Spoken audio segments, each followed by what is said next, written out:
C'est bon pour moi. Let's go. Bon David, c'est une victoire qui nous rapproche vraiment du maintien. Il y a encore un dernier coup de collier à donner, mais ça sent bon. C'est 3 points de plus, ouais. Qui nous font du bien. Après, on a quand même. On les a aussi mérités dans ce qu'on a pu produire. Mis à part les 10 premières minutes où heureusement Pat nous fait deux beaux arrêts. Surtout un qui est très compliqué à faire. Mais sinon après on a plutôt bien maîtrisé, donc je pense qu'on mérite de ramener des points de ce déplacement. Et puis par rapport aux résultats qui ont pu avoir lieu sur cette journée-là, ouais, ça nous fait du bien, mais il en manque encore. Il nous manque encore quelques points pour que mathématiquement ce soit définitivement fait. Et tant que c'est pas définitivement fait, il faut continuer de faire des efforts et prendre des points de façon à ce que ce soit fait mathématiquement. Il y a 7 points d'avance sur la 10e place, donc là ça sent c'est vraiment très bien parti. Il n'y a plus que cette 9e place. Il faut faire attention parce que je pense que c'est un peu illisible comme l'an dernier pour calculer qui sera le moins bon 9e. Il vaut mieux se préserver d'avoir à faire des calculs compliqués à faire. Ouais. Après on a 7 sur Romo, donc ça veut dire qu'en 3 journées, mathématiquement c'est encore possible qu'ils reviennent, même si ce sera très compliqué. Il vaut mieux être où on est nous qu'où est Romorantin. Mais de toute façon, quelle que soit la place, il faut encore des points, donc à nous de... On a plutôt fait des trucs intéressants cette semaine à l'entraînement, à nous de les retranscrire contre La Roche, qui est devant et qui est une équipe qui est vraiment de qualité. Et, voilà, il faudra que nous on soit au top de nos formes et de notre forme pour pouvoir prendre des points sur ce match-là aussi. C'est intéressant de jouer une équipe comme ça justement à domicile. En plus vous avez aussi joué Paris Atlético, vous êtes un peu les arbitres aussi pour ce match de la montée. On va déjà se concentrer sur ce qu'on doit faire pour se maintenir avant d'être arbitre. Je les aime bien les arbitres, mais ils vont faire sur le terrain ce qu'il faut. Nous faisons sur le terrain ce qu'il faut déjà pour prendre les points qui nous manquent, pour assurer définitivement l'objectif qui avait été fixé initialement par le club, à savoir se maintenir. L'avantage c'est que nous on sait depuis le départ qu'on est sur cet objectif. Donc voilà, là on est à 3 journées de la fin, c'est pas encore complètement fait mathématiquement.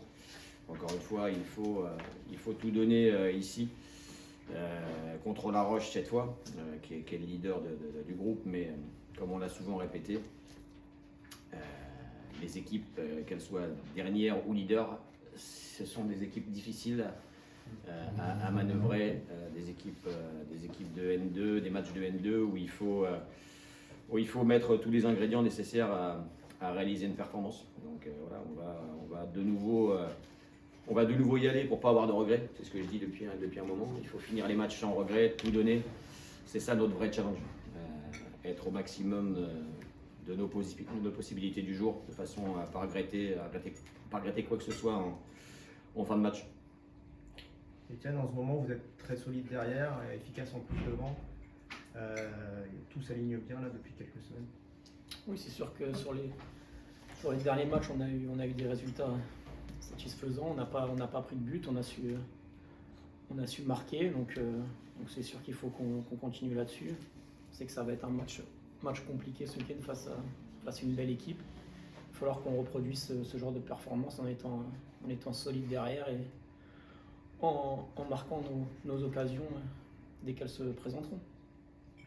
Est-ce que c'est une équipe que tu attendais aussi forte cette année, La Roche, qui n'était pas forcément citée dans les favoris? Je connaissais pas l'équipe de l'année dernière, parce que je les avais pas vu jouer, comme ils ont terminé champion de N3. Après, il y a toujours l'année où tu montes une spirale positive qui te guide au départ, tout du moins. Eux, elle les a guidés au départ, mais la force est de constater que la qualité de cette équipe, elle est importante dans tous les domaines. Donc voilà. De toute façon, quand on a commencé le championnat, qui aurait pu dire qui allait finir en haut et qui allait finir en bas? On savait pas trop ce qui allait se passer. Et encore une fois, les résultats tiennent à peu de choses à chaque fois. Ce qui est important pour nous, comme l'a dit Etienne, c'est qu'on continue de prioriser le fait de bien défendre, même si on joue à domicile. Il faut qu'on soit très solide, hermétique défensivement, de façon à pouvoir bien attaquer. Parce que si on ne défend pas bien, on pourra pas bien attaquer. Après, on a aussi, ces derniers temps, il faut aussi l'admettre, quelques faits de jeu qui sont pour nous, un peu de réussite. C'est aussi ce qu'on n'a pas eu certaines fois quand on a eu des spirales négatives.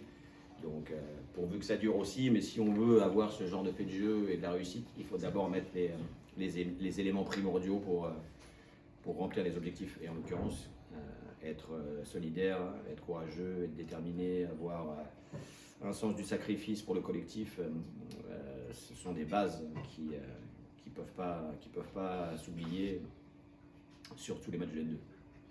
Est-ce que là vous regardez un petit peu, pas devant forcément, mais cette 4e place que vous avez pour essayer de la préserver et finir comme l'an passé à une bonne place d'honneur en fin de saison?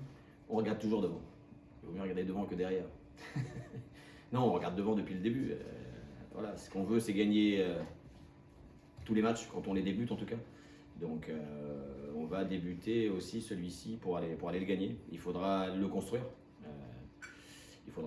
Parce que même si il nous manque quelques points, La Roche est par contre dans l'obligation de gagner. Donc il ne faudra pas l'oublier. Quand on va débuter le match. Il ne faudra pas l'oublier en cours de match non plus. C'est aussi la raison pour laquelle il faudra être concentré sur l'aspect défensif au départ, de façon à ne pas courir après le score. Parce qu'encore une fois, eux, ils sont dans une situation psychologique où s'ils ne gagnent pas, peut-être ils disent adieu au titre et à la montée. Donc à nous d'être intelligents, matures, de bien gérer les temps forts et les temps faibles. Ça a une configuration qui te plaît justement, le fait que l'équipe adverse va devoir peut-être se découvrir un peu pour gagner, parce qu'un nul dans la course au titre, c'est pas un bon résultat pour eux. Moi, ce que j'aime, c'est gagner, peu importe les configurations de match. Ce qui est important dans ces championnats, c'est de prendre des points. Donc, le propre d'une équipe, d'une bonne équipe, c'est de savoir s'adapter à toutes les circonstances. J'ai dit aux joueurs que le match City-Real, le Real, ils ont passé 80 minutes à défendre, bloc bas, voire bloc médian des fois, mais souvent bloc bas. Donc, ils ont marqué, ils se sont adaptés, ils ont bien défendu. Donc nous, à notre niveau, on doit aussi être capable de s'adapter aux différents contextes qu'on nous propose. Certainement que dans ce match-là, quelquefois, on aura le ballon. Il faudra être capable d'avoir des temps de conservation pour qu'on puisse récupérer. Et puis quelquefois, il faudra défendre à 11, peut-être dans tes 20 mètres, peut-être dans tes 30 mètres, et éviter de prendre des buts. C'est ça une bonne équipe pour moi. Avec aussi la volonté de presser, les fois où l'équipe a été un peu trop attentiste, ça n'a pas forcément marché non plus. Il y aura des situations, il y aura des temps où on pourra presser, d'autres temps où il faudra être... Une chose est sûre, c'est qu'il faudra agresser le porteur. Qu'on soit bas ou haut, ou médian, il faudra être capable d'agresser le porteur et de ne pas le laisser jouer. Mais il faudra être aussi capable d'être patient, d'attendre les bons moments pour récupérer le ballon, parce que c'est quand même une équipe qui a une possession importante. Il n'y a pas de stats en N2, mais quand tu regardes leur match, ils aiment bien avoir le ballon. Donc on ne pourra pas tout le temps non plus récupérer le ballon rapidement. Donc il faudra être aussi patient quelquefois et savoir attendre le moment opportun, la mauvaise passe, le mauvais contrôle, pour pouvoir récupérer les ballons et bien les utiliser, parce que c'est important de bien les utiliser encore une fois.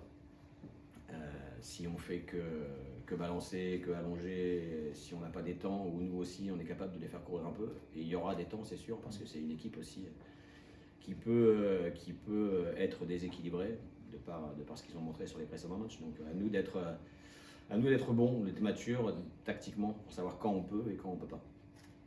Etienne, comment tu expliques la bonne spirale là, des derniers matchs? Qu'est-ce qui a fait que ça se goupille mieux là? Comme ça a été dit, je pense que le fait qu'on puisse défendre ensemble, voilà, qu'on soit solidaire, forcément on ne prend pas de but et ça nous donne confiance. Et puis forcément, après les résultats qui ont été les nôtres ces derniers matchs nous ont donné de la confiance avec de bons résultats, ce qui nous permet de, voilà, déjà comme on l'a dit, de faire un pas vers le maintien, même s'il manque quelques points.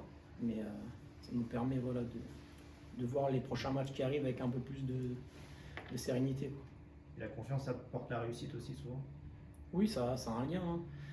Forcément, quand on est un peu plus confiant, des fois, peut-être on va tenter des choses qu'on ne tenterait pas si voilà, les résultats étaient un peu moins bons ou si on avait une urgence de résultats. Donc, je pense que oui, ça a un lien.